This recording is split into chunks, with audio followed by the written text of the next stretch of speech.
नमस्कार, स्वागत है आपका मेरे चैनल द क्वांटम क्वेस्ट में। कल हमने डिस्कस किया था काइनेटिक एनर्जी से रिलेटेड न्यूमेरिकल्स पर। आज हम डिस्कस करेंगे जो हमारा नेक्स्ट टॉपिक है वो है पोटेंशियल एनर्जी की। आखिर पोटेंशियल एनर्जी क्या होती है। और पोटेंशियल एनर्जी को जानने से पहले जैसे मैं आपके साथ एक एग्जांपल शेयर करूं कि मान लीजिए कोई ईंट है, कोई ब्रिक है, वो ज़मीन पर रखी हुई है, तब उसमें क्या होगा। हम क्या देखते हैं, हम देखते हैं कि वो उसमें ना ही कोई एनर्जी होती है और ना ही कोई वर्क डन होता है, क्योंकि वो ज़मीन पर रखी हुई है बिना किसी वर्क डन किए हुए, बिना किसी फोर्स के, किसी ने उस पर कोई फोर्स अप्लाई नहीं किया है।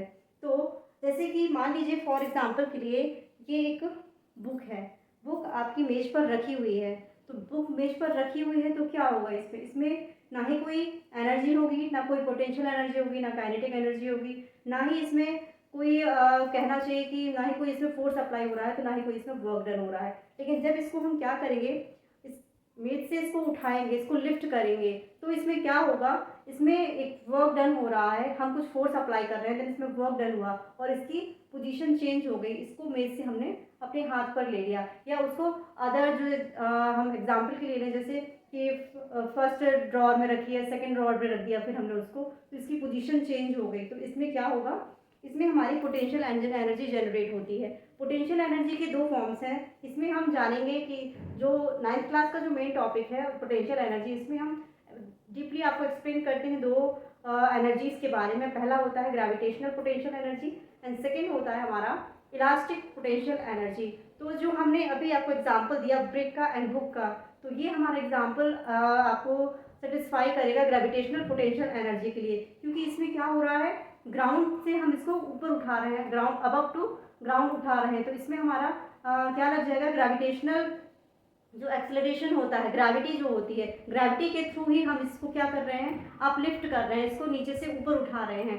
तो ये हमारा एग्जांपल है ग्रेविटेशनल एनर्जी का। सो एक्चुअल में डेफिनेशन क्या होती है, और उसके पहले मैं आपको और बताऊं, जैसे सेकेंड हमने बताया आपको elastic potential energy. Elastic potential energy को जानने के लिए हम एग्जाम्पल के लिए स्प्रिंग का देखते हैं। स्प्रिंग को हम जब स्ट्रेच करते हैं तो क्या होता है, उसमें स्प्रिंग अपनी शेप को चेंज कर लेती है और अपनी साइज को चेंज कर लेती है, और जैसे ही उसको छोड़ते हैं तो वापस से अपनी पोजीशन पे आ जाती है। एंड फॉर एग्जांपल के लिए रबर बैंड लिया है हमने, कि रबर बैंड को जब हम स्ट्रेच कर रहे हैं तो इसमें क्या हो रहा है, स्ट्रेचिंग हो रही है, इसका साइज चेंज हो रहा है एंड इसका शेप भी चेंज हो रहा है। देन हम इसको जब वापस से इसकी कंडीशन पर छोड़ देंगे, हम इसको हाथ से, मतलब इस पर हम कोई वर्क डन नहीं करेंगे, तो ये वापस से अपनी पोजीशन पर आ जाएगी। तो ये एग्जांपल है हमारा इलास्टिक पोटेंशियल एनर्जी का। तो एक्चुअल डेफिनेशंस क्या होती हैं, potential energy and gravitational energy and जो कहना चाहिए क्या, इलास्टिकल एनर्जी। तो इनकी एक्चुअल डेफिनेशन क्या है, चलिए जानते हैं। So potential energy is the energy stored in an object due to its position और कॉन्फ़िगरेशन। इसमें इसकी पोजीशन चेंज हो सकती है, उसका कॉन्फ़िगर चेंज हो सकता है। जैसे मैंने आपको बताया, जब हम पोजीशन चेंज होगी तो वो हमारा एग्जांपल है ग्रेविटेशनल पोटेंशियल एनर्जी के लिए। और जब इसका कॉन्फ़िगरेशन चेंज होगा, कॉन्फ़िगरेशन चेंज होने से मतलब है इसकी साइज और इसके शेप में जब चेंजेस आएंगे, तो ये हमारा कहलाएगा इलास्टिकल पोटेंशियल एनर्जी। सो फर्स्ट है हमारा ग्रेविटेशनल पोटेंशियल एनर्जी। इसके लिए हम एग्जांपल लें, मान लीजिए ये ब्रिक है, ब्रिक ए है जो हमारी ग्राउंड पर रखी हुई है। देन इसको हमने क्या किया, अपलिफ्ट किया, इसको पॉइंट बी पर पहुंचाया। तो इसने हाइट को क्या कवर किया, इसने एच हाइट को कवर करके ए से पॉइंट बी पर पहुंच गई है, और इसमें पोटेंशियल एनर्जी जनरेट हो जाएगी ए टू बी पोटेंशियल एनर्जी। तो इसका जो फॉर्मूला जनरेट होगा पोटेंशियल एनर्जी का, वो होता है mgh, mass into acceleration, mass into gravitation means mass into gravity into height.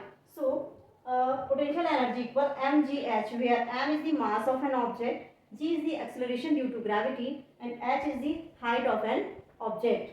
Second है हमारा इलास्टिकल पोटेंशियल एनर्जी। इलास्टिकल पोटेंशियल एनर्जी के बारे में जैसे मैंने आपको बताया कि इलास्टिकल पोटेंशियल एनर्जी वो एनर्जी है जब हम इसमें कोई वर्क डन करते हैं तो इसकी क्या होती है, इसकी साइज और इसके शेप में चेंजेस आ जाते हैं। तो ये हमारा कहलाता है elastical potential energy. The energy of a body due to change in its shape and size is called elastical potential energy. जिसका एग्जांपल मैंने आपको बताया, स्प्रिंग का एग्जांपल हम ले सकते हैं, रबर बैंड का एग्जांपल ले सकते हैं, जिसमें क्या होता है, हम कोई भी वर्क डन करते हैं तो अपनी साइज और शेप को चेंज कर देता है। जब हम उसको वापस उस कंडीशन में छोड़ दें, उसकी पहली कंडीशन में, तो अपने वापस से उसी कंडीशन में आ जाती है। तो ये हमारा एग्जांपल है इलास्टिकल पोटेंशियल एनर्जी का। कल स्टडी कीजिए और मुझे बताइए कमेंट करके कि आपको मेरा एक्सप्लेन करने का तरीका कैसा लग रहा है। कल फिर मिलेंगे, तब तक के लिए नमस्कार।